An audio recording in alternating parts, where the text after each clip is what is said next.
regarding the Senate drama, are we covering it right? Are we asking the right questions? Are we featuring the wrong sound bites? And what does it mean when a lawmaker accuses mainstream media of, well, bayarang media? What are the effects? And how do you counter that with factual information? Same time, how do you counter the trolls? This and many more questions we'll be discussing with the veteran journalist, columnist, and of course, teacher of media and politics at the Ateneo, Sir John Nery. Sir, maraming salamat po. Good evening, Lord. Alright. From the public square sa maliit na table. Alright. Sir, una sa lahat, ang reaction niyo po doon sa remark last week ni Senador Marcoleta about paid hacks ang bayarang media. Okay, babalikan ko yan pero I want to start by saying na in terms of the Senate, we are looking at a historic low in terms of public reputation. No? Meron ng mga power grabs noon, pero never yung eruption of gunfire. Not even when it was closed during martial law. No? So medyo nakakagulat talaga. So yun ang una kong sabihin. Pangalawa, the great journalist, Vergel Santos, made a distinction between two kinds of stories. Sabi niya, may visual story at saka may verbal story. Yung visual story, may aksidente, may suntukan, nakikita mo. Yung verbal story, yun yung mga lumalabas sa korte. No? It's all on paper. Now, the Senate, traditionally, is a verbal story venue. No? Yung mga pinag-usapan nyo kanina ni Mary Mon, yung laman ng health bill and so on. In short, hindi sexy. Pwede namang gawing sexy yun, Pero, usually, ang pinapadala sa Senado, mga senior reporters, marami nang pinagdaanan. Yes. Ang point ko dito is, because napagdaanan nila yun, they were actually able to do a terrific job with the visual stories nung May 11 and May 13, lalo na yung May 13, nung biglang nagkaputukan. No? So sina Mary Mon, sina Mayan, Los Baños, nakita mo talagang sinusundan nila. No? So instincts kicked in, of course, also professional experience. So ang gusto ko sabihin dito is, in that particular point in time, swinerte tayo na we had senior reporters, experienced reporters, covering the Senate. Alam nila yung the verbal stories, pero na-cover din nila yung the visual part. So yun. Ang hirap gawin nung ginawa nila, and to hear Senator Marcoleta accuse them of being paid hacks, kahit ako hindi naman ako nag-cover ng Senate, kahit sino naman siguro ng journalist, sasama ang loob mo, parang bakit mo naman sinasabi yun? They were just doing their jobs. And the thing is, they were on camera, makikita mo naman talaga, di ba? So sa tingin ko, yung kay Marcoleta, to use one of their favorite words, bias. Okay? Hindi niya nakita, yung gusto niyang makita sana, binalikan niya yung mga periodista, yung mga reporters, and hindi niyo kami kinukover, siguro bayaran kayo. Of course, it's important to note that he apologized later. So parang bugso lang ng niya. Pero wala lang hopya, kinulang lang sa hopya. Kinulang sa hopya. Pero yun, sa tingin ko, meron siyang idea na dapat ito lumabas sa TV, ito dapat lumabas sa dyaryo. Nung hindi lumabas, sabi niya, nabayaran to. That is a person who does not understand how journalism works.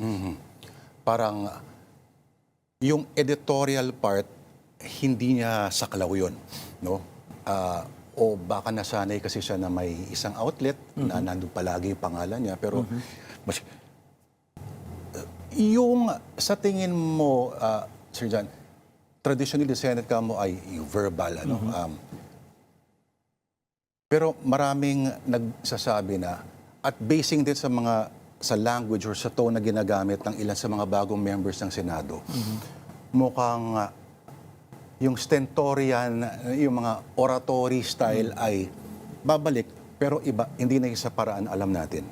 Kumbaga mas pang soundbite sa radyo, TV at sa pelikula. Hindi siguro yung...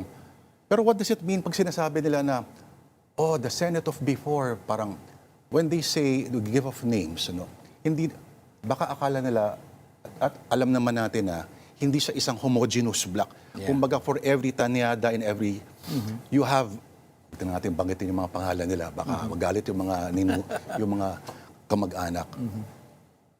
Pag ganun ba, sir, tama ba ang pagtingin natin na parang may before and after tayong kinukumparahan? It's human nature, no? Isipin natin na the good old days were better than today, di ba? Kung tingnan natin, yung mga, sino bang mga na-elect na senators, no? Mga katulad nila Salonga, na mga top-notcher, Jokno, top-notcher, CPA, top-notcher, mga ganong klase, no? Sina Tanyada. Talagang iba yung ibang klase, no? And then we also assume that lalo na yung mga hindi natin nakikita yung mga speeches nila, Yes. no? Na iba sila magsalita, no? Now, I think there are some senators now who are able to communicate to the public of today, no? Nag-iba na rin kasi yung publiko, no? So baka siguro ng mga panahon nila Mang Lapus, alam mo, naabutan ko pa yan si Mang Lapus, nagsalita sa Cagayan de Oro after EDSA. Sabi ko, as they say in Bisaya, lamig kayo, pamatiyon. Lamig kayo. No? Tingog. I mean, pero Slang na alam mo slang. talaga na oratory, yung ganung klaseng old style with flourishes and all that, hindi na siguro gagana yan. So kailangan mas conversational, mas may ano, no. Si Erwin Tulfo, nagulat ako kasi he became the spokesperson Yes. of the new majority, no? Tapos may mga banat siya. Siguro some of those things I would not recommend that he would say that. Pero ang gusto ko lang sabihin, that kind of eloquence, patok ngayon, parang naiintindihan siya ng mas maraming tao. So, yung ganong klaseng comparison, in terms of oratory, in terms of rhetoric, parang let's give space to today's senators and other lawmakers, baka may alam naman sila. No? But in terms of substance, yun kailangan pagtuunan ng pansin.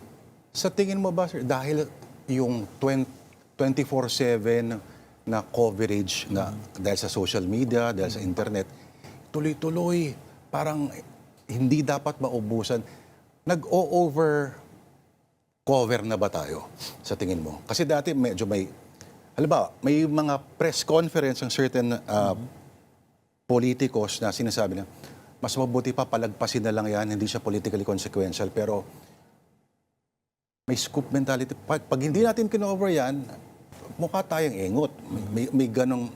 Sa news outlet ninyo, sir, anong policy po ninyo? Well, naalala ko dito yung landmark book ni Daniel Burstein, 1962, The Image. 1962 pa lang, he was already warning us na the nature of the news beast is kailangan mo talagang pakainin. You have to feed it. No? So hindi pa naman round the clock sila noon, but they were already, they already had scheduled several press conferences throughout the day.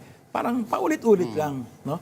So I think na umabot na tayo nun sa stage na you have to feed the news beast all the time because he's everywhere. It's everywhere, no? Nasa social media and so on.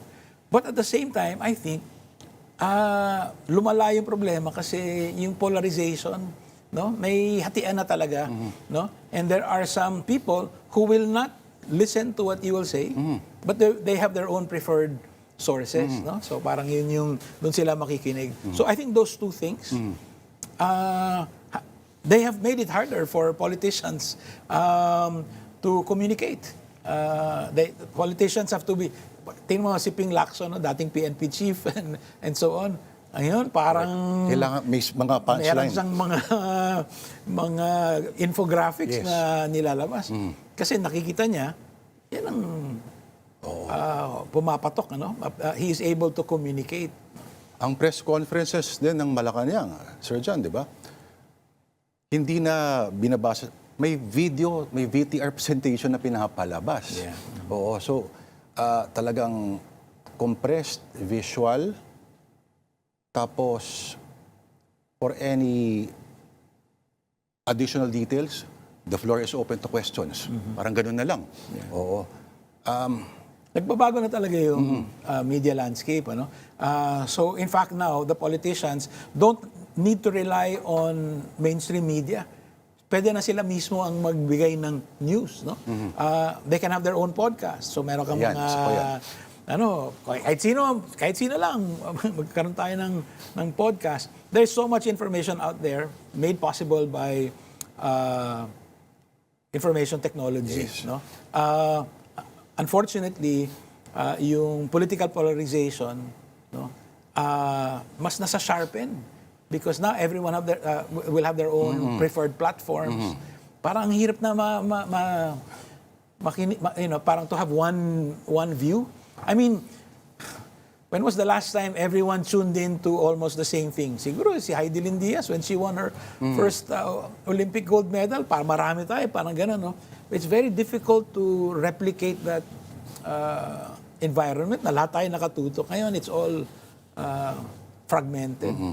Wala na yung sinasabi lang, yung juggernaut na isang pelikula, isang episode, kahit sa episode ng mga telenovela na nakatutok yung buong bayan, parang mga marimar noon, no?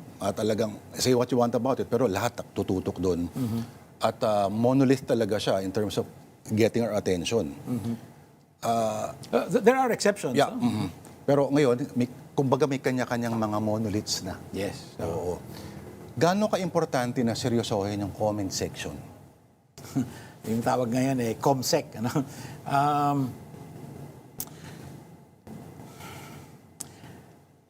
Noong unang panahon, maybe 10 years ago, yung ComSec ng YouTube, sinasabi natin, wag natin basahin yun. Grabe yung lahat ng bastos na sasabihin nandun. But somehow, YouTube was able to clean up their comment section. Ano? So I'm not giving up all hope on comment sections. No? Kailangan lang may konting, may will na to clean it up. No?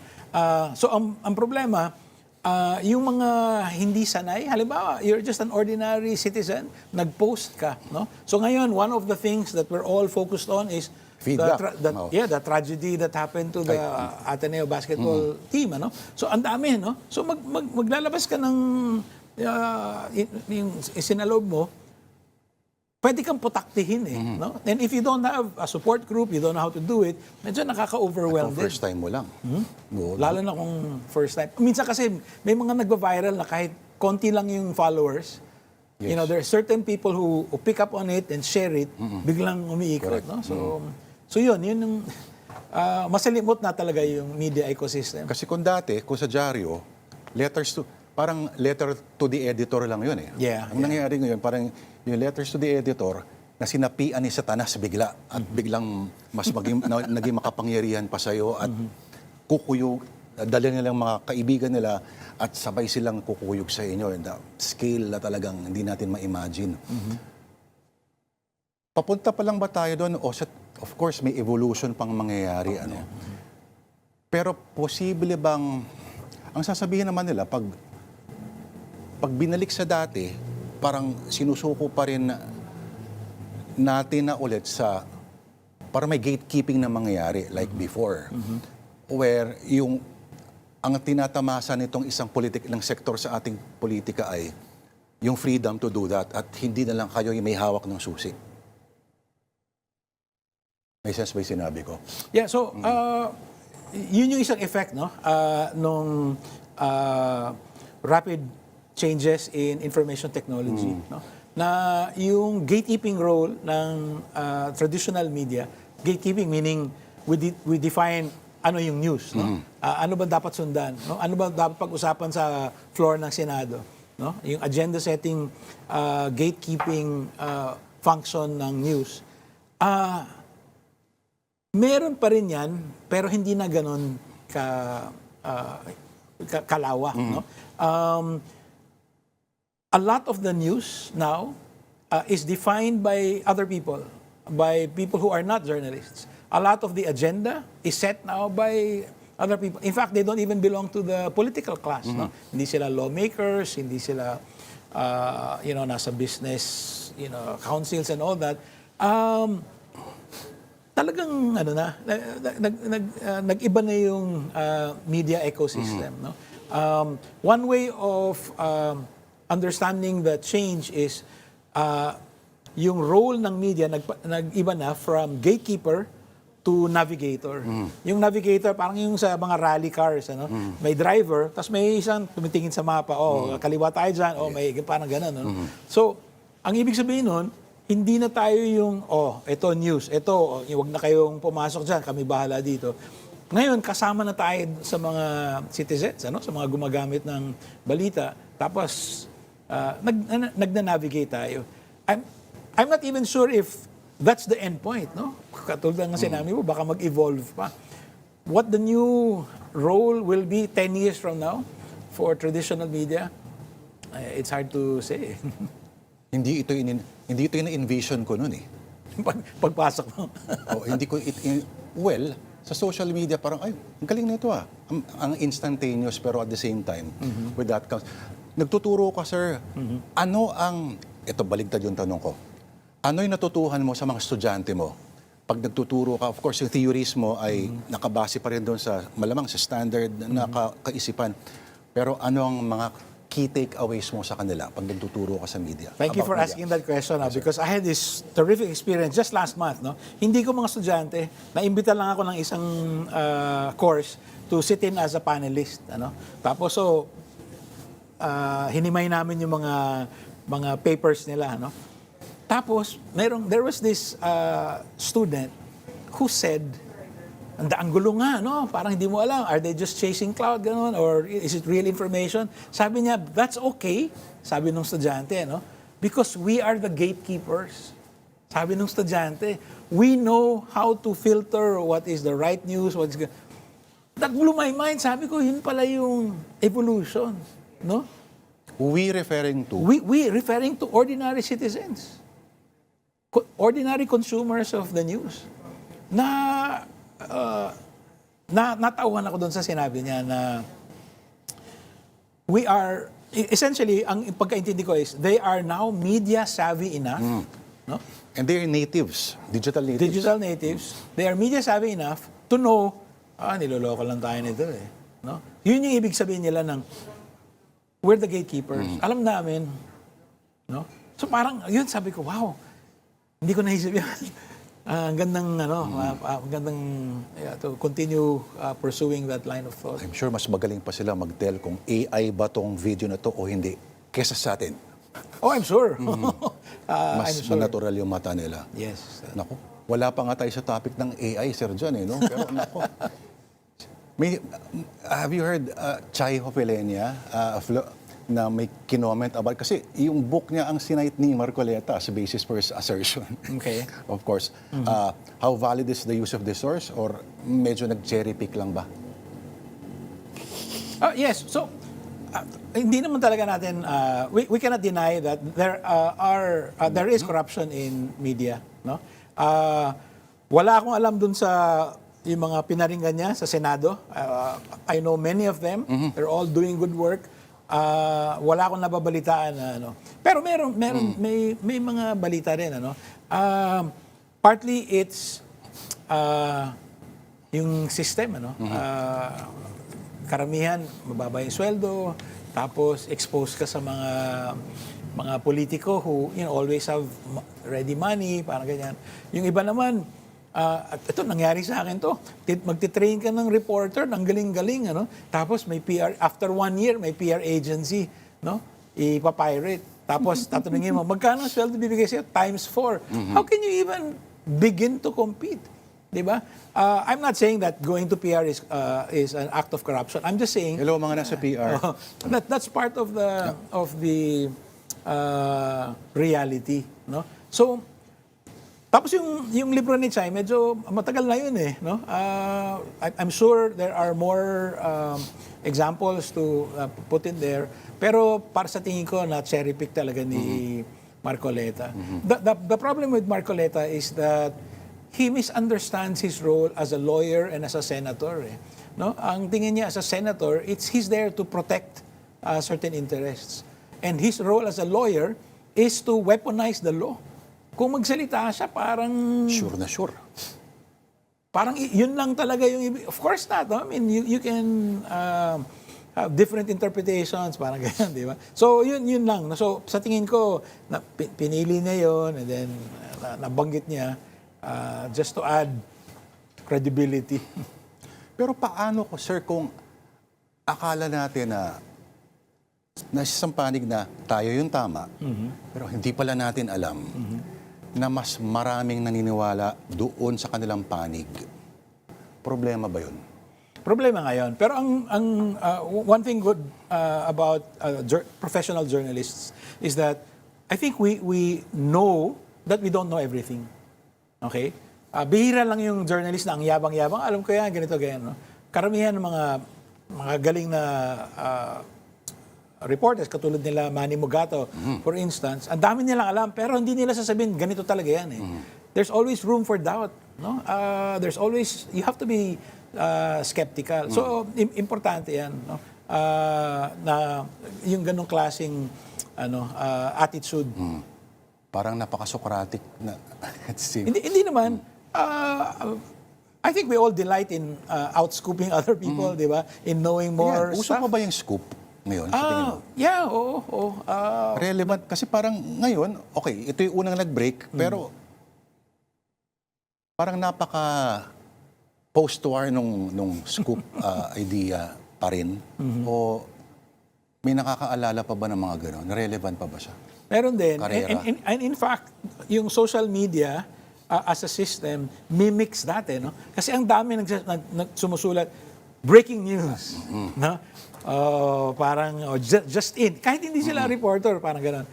Because it still rides on understanding, no? Maraming tao na, bago to, parang ganyan. Scoop, it's another way of saying. Elements pa rin ng news. Elements pa rin ng news, ano?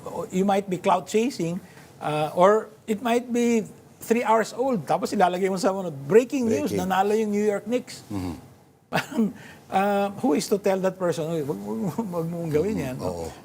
He's not a journalist, he's just doing it on his own. Pero he's borrowing the language of the news. Tindi. Alright. Sir John, maraming salamat po. Si John Nery, ang professor, veteran columnist, veteran journalist. Thank you, sir. Thank you.